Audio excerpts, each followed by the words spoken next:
Yang berbahagia, Dr. Kiai Haji Tata Sukayat, Ketua Umum Dewan Kemakmuran Masjid, Masjid Raya Al-Jabar, Provinsi Jawa Barat, Bandung, Indonesia. Dipersilakan.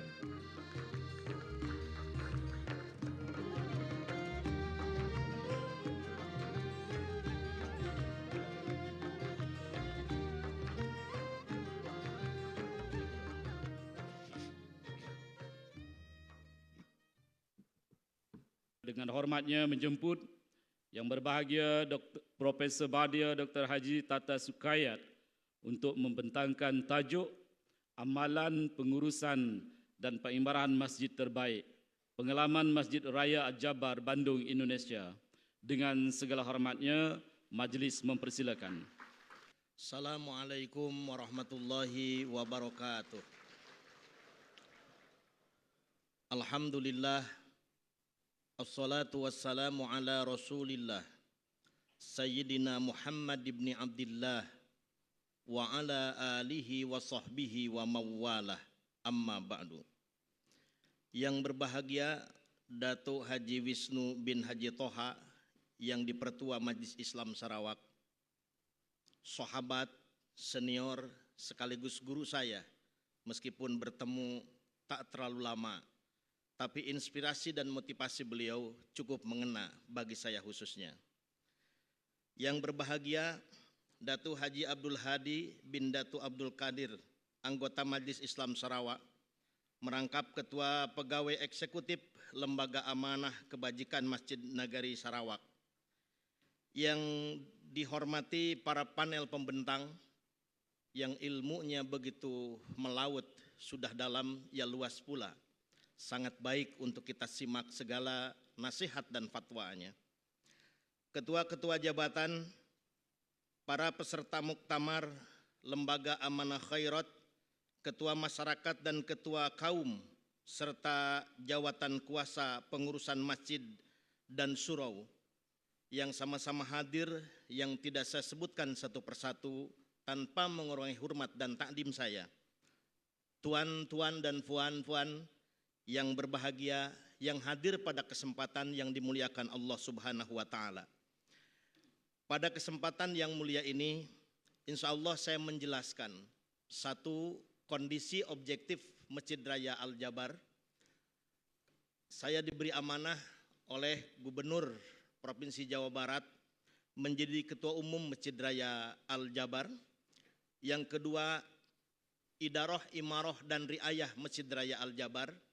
Dan yang ketiga, bagaimana masjid menjawab problematika keumatan secara global.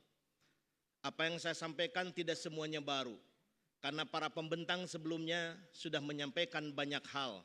Saya hanyalah setetes pengetahuan di tengah-tengah samudera pengetahuan yang sudah disampaikan oleh para pembentang sebelumnya. Mengapa masjid harus dikelola secara profesional? Ini pertanyaan penting, dan sebagai jawabannya, ada dua peristiwa penting bahwa masjid bisa menjawab permasalahan-permasalahan keumatan secara global. Yang pertama, peristiwa migrasi Rasulullah Muhammad SAW dari Makkah ke Yasrib. Hal yang pertama dibangun adalah membangun Masjid Quba. Ternyata bukan hanya membangun Masjid Quba secara fisik, tetapi sedang menyiapkan mental, intelektual, dan spiritual para sahabat sebagai elit-elit umat Islam pada saat itu, semacam dilakukan training of trainer bagi para pengelola keagamaan dan kebangsaan yang nanti puncaknya sejarah membuktikan terdirilah sebuah negara yang luar biasa, yaitu Madinatun Nabi, Madinah Al-Munawwarah. Ternyata masjid sebagai starting point untuk membangun bangsa yang lebih baik. Yang kedua, masjid pun berperan dan berfungsi untuk mengobati segala kesedihan dan problem yang dihadapi. Ini terjadi fakta sejarahnya ketika Rasulullah Muhammad SAW mengalami tahun-tahun bersedih hati, bermuram durja, tahun-tahun berkabung beliau karena ditinggalkan oleh istri tercinta Sayyidatina Khadijah radhiyallahu anha, ditinggalkan oleh pamannya, dan terjadi boikot ekonomi dari kufar Quraisy pada saat itu yang memungkinkan para sahabat tidak lagi betah dan berkenan bertempat tinggal di Makkah. Maka untuk menyelesaikan problem itu ada satu peristiwa istimewa yang dikenal dalam sejarah Islam disebut peristiwa diisrokan dan dimi'rajkan. Isra ini dimulai dari Masjidil Haram ke Masjidil Aqsa yang disifati oleh Quran surah Al-Isra atau Bani Israel ayat pertama. Dua masjid ini memiliki barokah. Alladzi barakna haulahu. Dan berkah itu adalah az-ziyadah wa munadobah. Sesuatu kebaikan yang bertambah dan terus berkembang. Masjid pun pada peristiwa lain ketika Futuh Makkah, di saat terjadi distrust, saling curiga dan saling punya rasa takut dan tidak percaya satu sama lain. Ketika Nabi dengan para sahabat sampai ke Mekah, beliau berbicara dengan lantang. Siapa yang masuk Masjidil Haram aman, siapa yang masuk rumahku aman, dan siapa yang masuk ke rumah Abu Sofyan aman. Jadi masjid pada saat itu berfungsi sebagai pusat keamanan dan kenyamanan di tengah-tengah kegelisahan dan ketidakpastian. Maka jika hari ini kita mengalami ketidaknyamanan, serba ketidakpastian, atau andilau antara dilema dan galau batinnya, maka masjid semestinya sebagai jawaban terhadap problem-problem tadi. Masjid salah satu fungsinya adalah pusat spiritual masyarakat. Maka ayat yang tadi dikutip oleh pembentang, innama ya'muru masajidallah al-ayah, innama itu li ikhtisas wal ihtimam wa adawatul qasri ila innama atpun wa takdimun. Innama berfungsi sebagai li isbati ma yudhkara ba'dah wa nafyi ma siwah. Adat untuk menetapkan sesuatu yang disebutkan sebelumnya. Jadi hanya orang-orang yang memiliki kriteria disebutkan ayat tadilah yang akan menjadi pemakmur masjid. Di antaranya adalah hamba-hamba yang beriman kepada Allah, beriman kepada hari akhir, konsisten menegakkan sholat, menunaikan zakat, dan kriteria-kriteria itu. Dengan demikian, memakmurkan masjid memiliki amanah untuk merawat nilai-nilai spiritual tadi. Yang kedua, masjid berfungsi sebagai pusat pendidikan atau tarbiyah wa dakwah untuk mencetak sumber daya manusia yang berkualitas. Yang sumber daya manusia berkualitas kata Al-Quran sedikitnya ada 5 ciri. Yaitu sumber daya umat yang berkualitas itu dicirikan oleh ulul ilmi, hamba-hamba yang berilmu, maka dipastikan masjid sebagai pusat edukasi umat. Yang kedua, ulul albab, hamba-hamba Allah yang mampu menjaga keseimbangan dan kesetimbangan antara akal dan kolbu.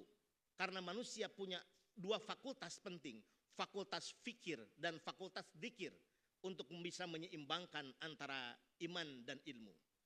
Ilmu tanpa iman akan jadi manusia yang liar. Tetapi iman tanpa ilmu akan menjadi manusia yang menghadapi segala sukar, segala sulit. Maka kita butuh sumber daya manusia yang punya kualifikasi ulul albab, mampu menyeimbangkan akal dan kolbu, dan itu pusatnya di masjid.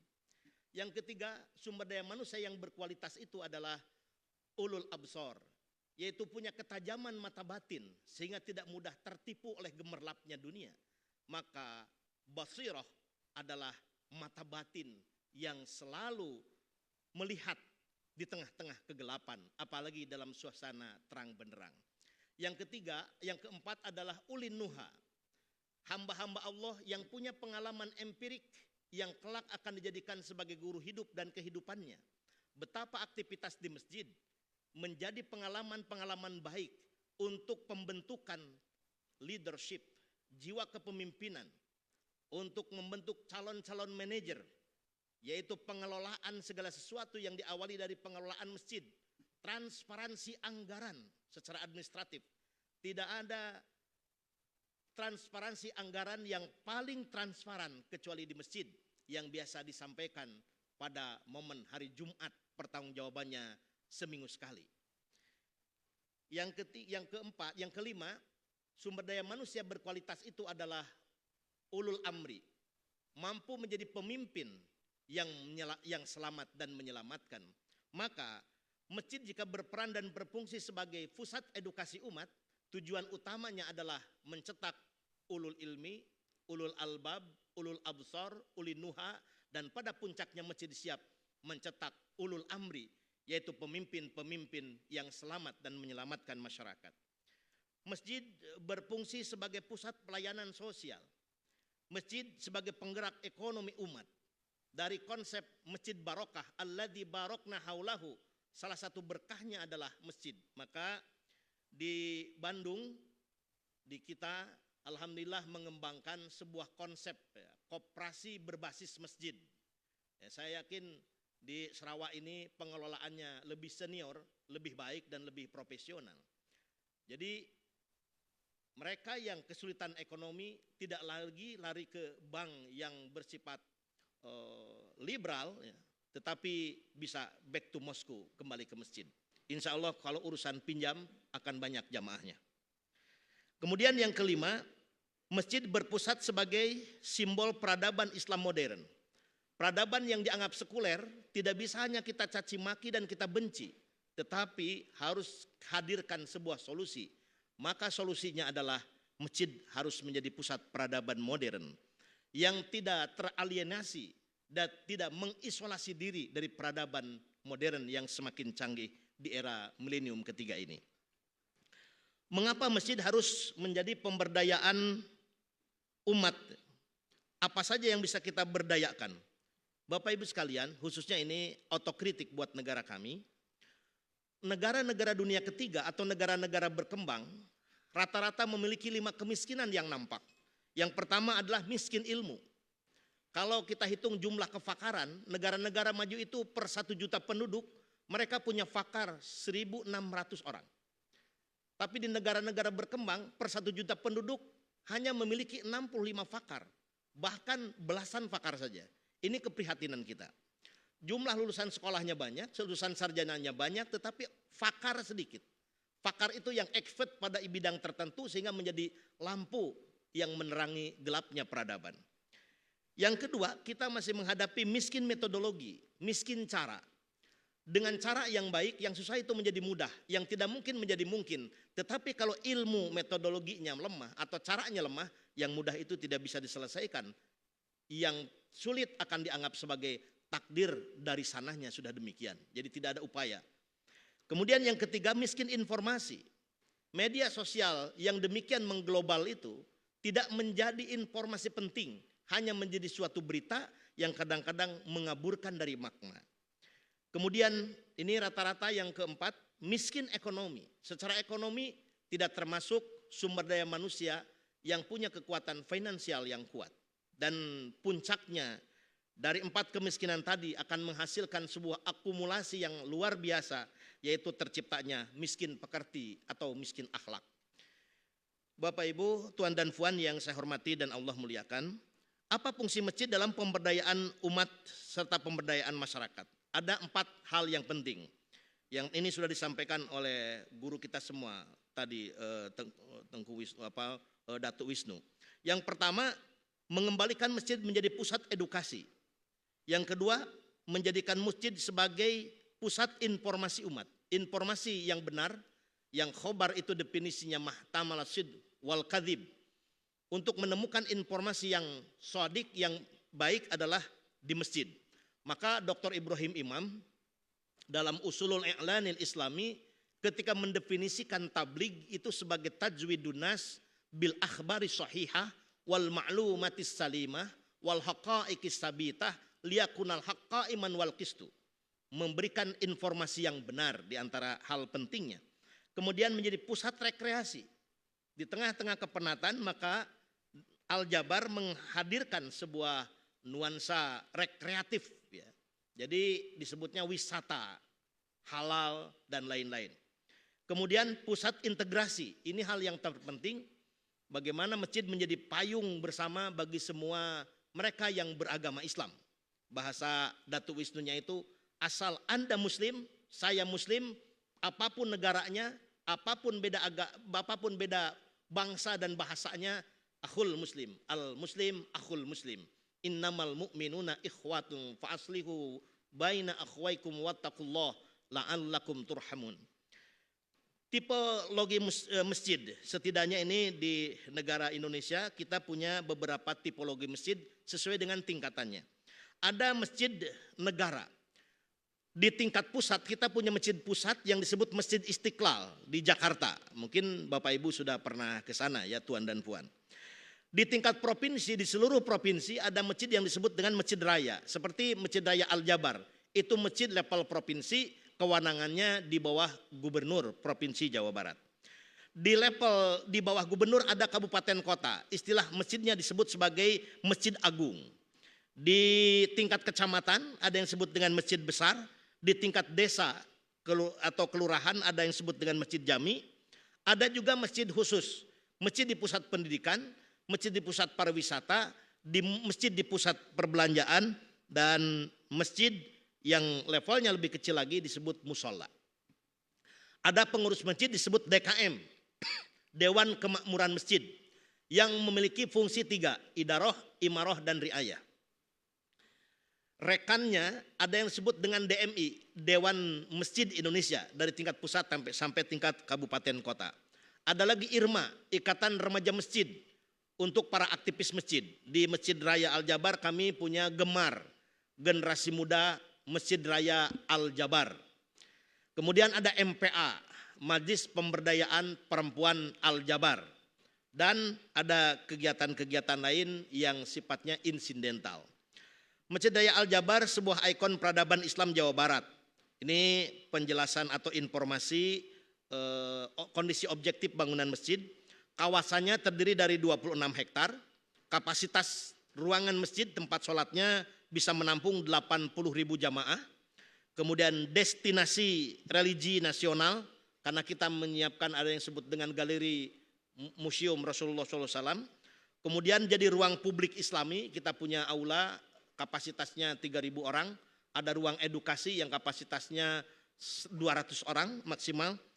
Kemudian landmark arsitektur modern. Posisi strategis Masjid Raya Al-Jabar, Masjid Raya Provinsi Jawa Barat. Setiap provinsi mesti punya masjid di Indonesia dan Jawa Barat punya masjid namanya Masjid Raya Al-Jabar. Kemudian destinasi wisata religi. Untuk destinasi wisata religi ini pengunjungnya per tahun itu rata-rata ada 6 juta pengunjung per tahun karena semuanya terekap oleh sebuah sistem.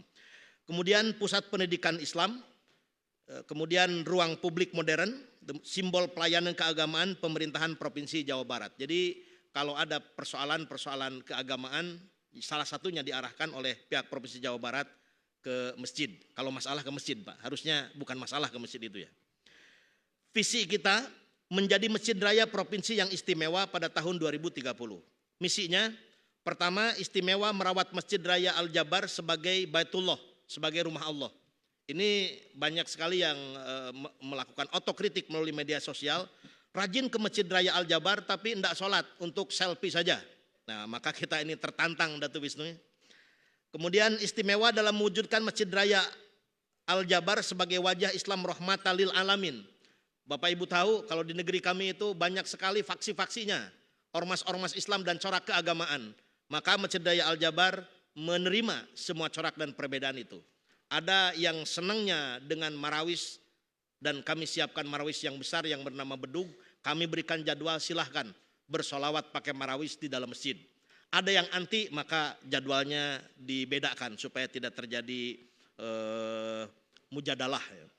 Kemudian yang ketiga, istimewa dalam mewujudkan Masjid Raya Al-Jabar dalam idaroh, imaroh, dan riayah. Termasuk ilmu yang tadi saya serap dari para pembentang sebelumnya, memberikan pengayaan ide dan gagasan untuk lebih mengoptimalkan imaroh Masjid Raya Al-Jabar. Bagaimana strategi masjid dalam pemberdayaan umat? Ada 3 strategi, yang pertama adalah enabling, kemudian empowering, dan networking. Dan alhamdulillah para pihak swasta juga banyak yang berkolaborasi dengan Masjid Raya Al-Jabar melihat animo masyarakat dan jumlah jamaahnya yang cukup maksimal dibandingkan di tempat-tempat lain di kami. Kemudian 3 pilar tata kelola. Yang pertama idaroh, yang kedua imaroh, dan ketiga riayah. Penjelasannya pertama standar idaroh. organisasi dan kepengurusan masjid dilantik dan ditetapkan oleh kepala instansi, kepala perusahaan atau tokoh masyarakat atas usul dari jamaah. Jadi setiap masjid sebagaimana di Sarawak juga saya yakin pasti punya SK atau sebagai legalitas ya, legalitas formal yang dikeluarkan oleh pihak yang berwenang. Kalau Masjid Raya Al-Jabar langsung di-SK-kan oleh Gubernur Provinsi Jawa Barat yaitu KDM Kang Deddy Mulyadi. Kemudian struktur organisasi dan pengurus merupakan masyarakat atau karyawan sebagai penanggung jawabnya dengan berbagai latar tadi itu, latar organisasi, latar kultur keislaman dan lain-lain. Melakukan rapat sesuai dengan kebutuhan dan hal-hal ini sudah tadi saya simak ya dari pembentang sebelumnya relatif sama untuk idaroh. Kemudian standar imaroh menyelenggarakan peribadatan dari mulai sholat fardu, sholat sunnah dan amaliyah yaumiyah lainnya. Yang setiap hari kita siapkan imam yang profesional, muadzin profesional untuk melayani jamaah supaya ada perbedaan antara satu masjid dengan masjid lain, merasakan sensasi yang lebih khusyuk ketika pelaksanaan ibadah. Maka kita punya para imam masjid, imam harian itu yang hufad Quran, hafid 30 juz dengan nada tilawah level mujawad ya, sehingga lebih nyaman ketika diimami. Dan seterusnya, kemudian standar riayah memiliki ruang sholat yang dapat menampung ya, minimum 1.000 jamaah. Kalau di Al-Jabar tadi diinformasikan ada 80.000 jamaah kalau sholat bersamaan. Prinsip pengelolaan. Yang pertama, pelayanan jamaah sebagai prioritas, sebagai wujud dari khadimul ummah, pelayan ummah. Maka apa yang dibutuhkan oleh para pengunjung, para jamaah, itu yang dipikirkan oleh kita sebelumnya. Termasuk fasilitas-fasilitas pendukung, dari mulai fasilitas tempat wudhu, kemudian fasilitas untuk sholat dan lain sebagainya. Kemudian profesional dan amanah. Di tengah-tengah krisis amanah, maka kita sekuat mungkin para pengurus masjid adalah para pemegang amanah yang terbaik. Kemudian kolaborasi lintas bidang, dari internal bidang yang ada di Masjid Raya Al-Jabar, dan juga kepada pihak eksternal atau luar. Untuk pemberdayaan ekonomi, kita berkolaborasi dengan Bank Indonesia misalkan, Bank Muamalat, Bank Syariat, dan lembaga-lembaga keuangan lain yang ada di sekitar Bandung. Kemudian pengambilan keputusan berbasis data, jadi program-program itu berbasis data dan sesuai dengan kebutuhan. Tidak itu saja, itu lagi, dan itu terus begitu. Jadi kalau untuk segmen anak muda di bulan Muharram umpamanya, kita sesuaikan. Muharram tahun ini kebutuhannya pasti beda dengan Muharram tahun sebelumnya. Nah, sehingga selalu kita berusaha untuk update ya, keinginan dan problem keumatannya. Fasilitas utama Masjid Raya Al-Jabar, ini sifatnya informatif saja. Yang pertama ada ruang sholat yang tadi disampaikan, kemudian ada galeri Rasulullah SAW, dari mulai beliau dilahirkan di Makkah Al-Mukarramah di era jahiliyah, sampai Islam masuk ke Provinsi Jawa Barat karena kita levelnya provinsi. Kemudian kantor pengelola, artinya ruang DKM, dan alhamdulillah qadarullah sudah dikunjungi oleh Datuk. Kemudian ada aula ini difungsikan untuk seminar-seminar yang dalam tanda petik ya, ini dalam rangka bukan dikotomi ilmu, tapi taksonomi ilmu, pemidangan ilmu yang sifatnya bersifat umum. Kemudian ada kafetaria, ada ruang kelas, kemudian ada perpustakaan, ada retail halal yang kami siapkan di sana. Sumber daya pengelola. Sumber daya pengelola ini tidak semuanya ulama, tidak semuanya ahli agama. Karena untuk merawat hal-hal tertentu dibutuhkan bukan ulama. Yang pertama ada keamanan. Kita punya security itu ada 200 orangan security yang dibiayai oleh pihak provinsi yang kerjasama dengan pihak outsourcing. Kemudian petugas kebersihan, itu pihak ketiga. Jumlah karyawan yang ngurus keamanan kebersihan itu ada 500 orang, termasuk dengan kesekretariatan. Kemudian imam dan muadzin, kemudian tim idaroh, baru ini pengurus masjid yang jumlahnya ada 88 orang. Alhamdulillah kalau aktif itu setengahnya saja sudah hebat. Kemudian tim riayah, Ini petugas pelayan masjid. Pengembangan SDM, orientasi petugas, pelatihan berkala, termasuk peningkatan kapasitas dan kualitas pengurus. Jadi kita mendorong para pengurus untuk melanjutkan kuliah yang strata 1 ke strata 2, strata 2 ke strata 3, dan seterusnya. Dan difasilitasi oleh kami, ya, pengurus masjid. Bekerja sama dengan Bajnas. Kemudian kinerja penunjang. Nah, ini grafik perkembangan jamaah di tahun 2024 sampai 2025. Bentuk manajemen masjid, satu, pengelolaan keuangan dipegang oleh pengurus yang expert di bidangnya sesuai dengan background dan profesinya. Kemudian sumber daya manusia, rata-rata sumber daya manusia itu kualifikasi standar pendidikan formalnya strata 1, imam besar kita sudah guru besar dan pimpinan pondok pesantren yang ditugaskan serta berfungsinya sama sebagai mufti, Pak. Kemudian program kegiatan ini diurus oleh masing-masing divisi yang nanti disampaikan. Kemudian hubungan masyarakat itu termasuk hubungan masyarakat secara online dan offline. Yang online itu kita punya media sosial yang followersnya itu sampai 7 juta orang ya, untuk YouTube, ada Facebook juga, kemudian ada TikTok juga. Pokoknya apa media sosial yang maju pasti masuk kita di situ salah satunya supaya tidak tertinggal, terutama untuk segmen anak-anak muda. Kemudian perawatan dan pemeliharaan masjid. Perawatan pemeliharaan masjid secara umum yang berat-berat masih dipelihara oleh pihak Provinsi Jawa Barat karena masjid ini masjid pemerintah, masjid plat merah. Sedangkan yang kecil-kecil diselesaikan oleh pihak internal masjid ya dengan dana yang ada. Ukuran kebersihan pengelolaan masjid diukur dari pelayanan ibadah, sarana untuk berwudu, sarana untuk sholat itu dipastikan mesti standarnya bersih dan suci. Kemudian kebersihan di luar area masjid di 26 hektar itu mesti bersih semua. Keselamatan, kepuasan jamaah, kemudian dampak sosial, pemberdayaan ekonomi, akuntabilitas kelembagaan. Tuan dan puan yang saya hormati dan Allah muliakan, kemudian program kerja lingkungan dan eduwisata, ini yang menjadi salah satu core-nya, kerjasama dan hubungan antar lembaga. Untuk lembaga yang ada di Provinsi Jawa Barat itu masjid banyak bekerja sama dengan pihak pemerintah provinsi. Misalkan Galeri Rasulullah itu masih dipegang oleh koordinasinya dengan para wisata Provinsi Jawa Barat, pemerintah. Untuk danau, karena masjid ini terkesan di atas danau tadi yang bisa dilihat oleh ibu bapak sekalian, itu dengan pihak pemerintah, dengan lembaga namanya BBWS. Dan kerjasama itu terjalin dengan harmoni sampai sekarang, alhamdulillah.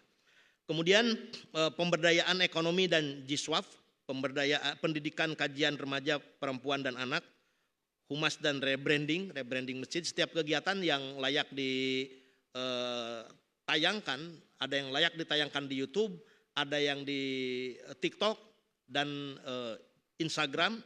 Itu kita punya tim khusus yang menangani itu, termasuk melakukan edukasi, cara penataan, cara penyajian dan penayangannya.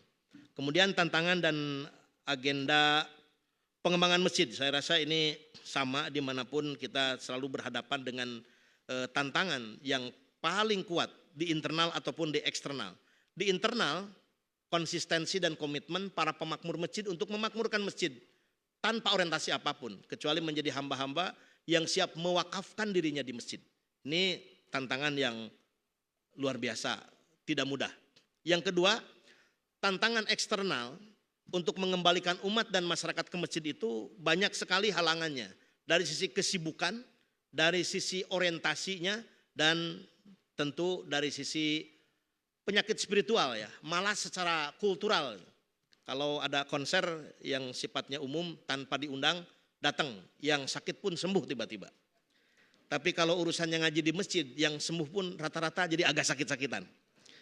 Itu diketahui dari izin yang disampaikan.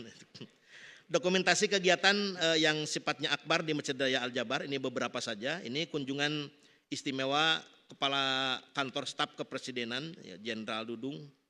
Kemudian dihadiri lebih dari 30.000 jamaah, kerjasama dengan acara Majelis Ulama Indonesia. Kemudian kunjungan istimewa Menteri Koperasi Republik Indonesia, Dr. Ferry Julianto, dihadiri lebih dari 40.000 jamaah. Ini penyelenggaranya dari kaum Syarikat Islam.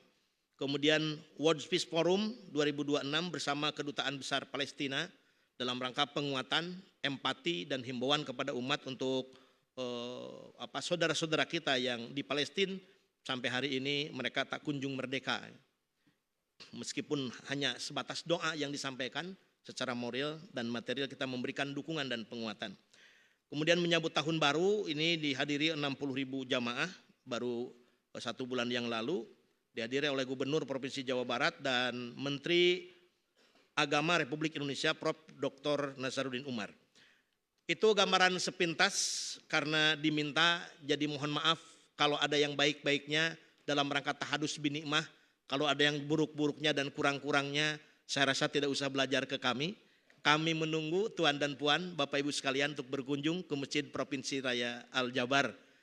Bila perlu bulan depan beramai-ramai ke Masjid Raya Al-Jabar Bandung.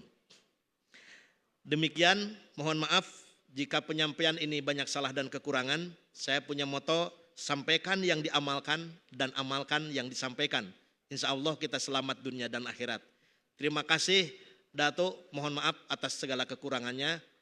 Wallahul muwaffiq ila aqwamit thoriq. Wassalamualaikum warahmatullahi wabarakatuh.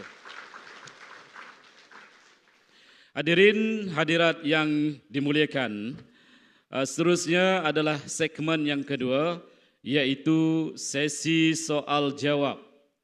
Dan untuk sesi soal jawab ini kita minta supaya disebutkan nama, perkenalkan diri, kemudian nyatakan tempat asal ataupun mewakili masjid ataupun institusi yang diwakili oleh hadirin dan hadirat semua. Soalan pertama. Silakan.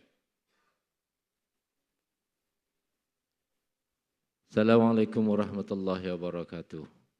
Yang mulia Bapak Kiai Haji Tata Sukayat, kita sangat tertarik dan sangat tercabar dengan apa yang dilaksanakan, yang sedang dilakukan oleh Masjid Raya Al-Jabar. Boleh perkenalkan nama sebab saya, ada pencatat. Saya Kadir Sapian daripada Masjid Kampung Blungai, Masjid Nurul Huda, yang jemaahnya cuma ada kadang 18 orang berbanding 80.000. Tapi jemaatnya banyak juga Pak, sekitar 100 lebih orang berbanding 80.000. Kerdilnya kita di sini Pak. Allahu Akbar. Yang pertanyaan saya Pak, ialah apakah masjid sebesar itu dengan keluasan yang sebegitu rupa ditakbir dengan sebegitu rupa, apakah biayanya dibiaya oleh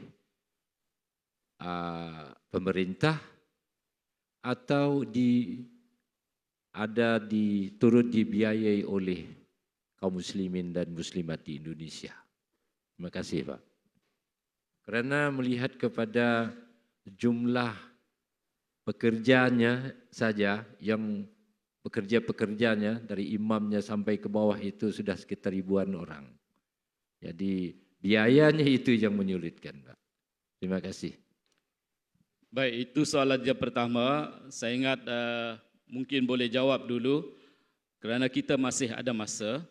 Jawab dulu soalan yang pertama, Prof. Doktor. Boleh nak jawab di sini ataupun di sana. Sila. Terima kasih informasinya. Kalau kami bisa melayani jamaah sampai 80.000 orang, Bapak 18 orang, Jumatan 100 orang, tapi pahalanya mudah-mudahan sama. Ya. Yang pertama, Masjid Raya Al-Jabar Provinsi Jawa Barat ini dibangun pada masa awalnya, pada masa Gubernur Provinsi Jawa Barat bernama Bapak Haji Dani Setiawan. Itu keinginan kuat di Provinsi Jawa Barat itu harus punya masjid level provinsi, yaitu Masjid Raya. Lalu dituangkan pada periode berikutnya Gubernur Dr. Kiai Haji Ahmad Heriawan.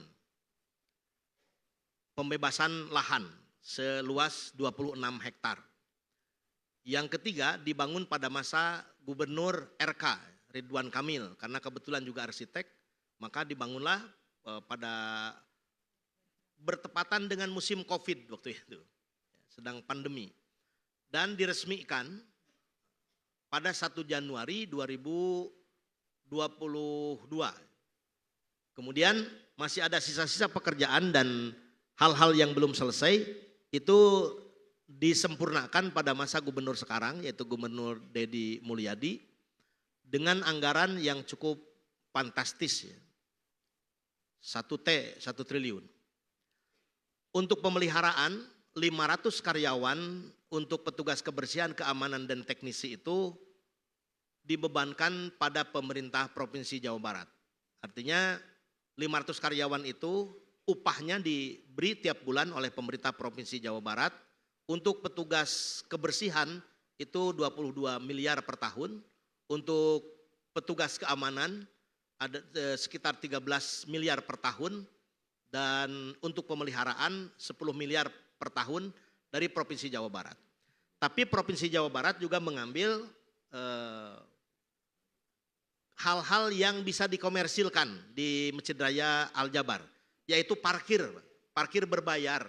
Itu dikelola oleh pihak ketiga, tapi uangnya diserahkan ke Provinsi Jawa Barat. Untuk gaji karyawan, petugas kebersihan, keamanan, itu dipelihara oleh pemerintah Provinsi Jawa Barat. Sedangkan kami pengurus sifatnya relawan saja. Seperti Bapak Ibu sekalian, Tuan dan Puan, pengelola masjid. Tidak ada insentif khusus yang membiayainya Allah Subhanahu wa Ta'ala. Untuk satu kesimpulan keseluruhan daripada pembentangan, sila. Terima kasih. Seluruh kesimpulan yang saya sampaikan, siapa yang ingin mendapatkan keberkahan hidup, jadilah para aktivis masjid, jadi pengurus masjid, fungsinya dimaksimalkan, jadilah para pelayan masjid. Minimal kalau belum bisa ngurus masjid, belum bisa mengajak orang lain ke masjid, diri kita sendiri mesti aktif di masjid. Jangankan urusan dunia, akhirat saja, para aktivis masjid itu dikecualikan dari 7 golongan, menjadi 7 golongan, salah satunya yang mendapatkan perlindungan Allah di Yaumal Mahsyar. Jadi kalau di dunia pada sulit, dekatlah dengan masjid. Kalau ingin berkah, dekatlah dengan masjid. Dan jadi pemakmur masjid itu luar biasa, mulia di sisi Allah dan terhormat di sisi manusia. Terima kasih, mohon maaf sekali lagi atas segala kekurangan. Assalamualaikum warahmatullahi wabarakatuh.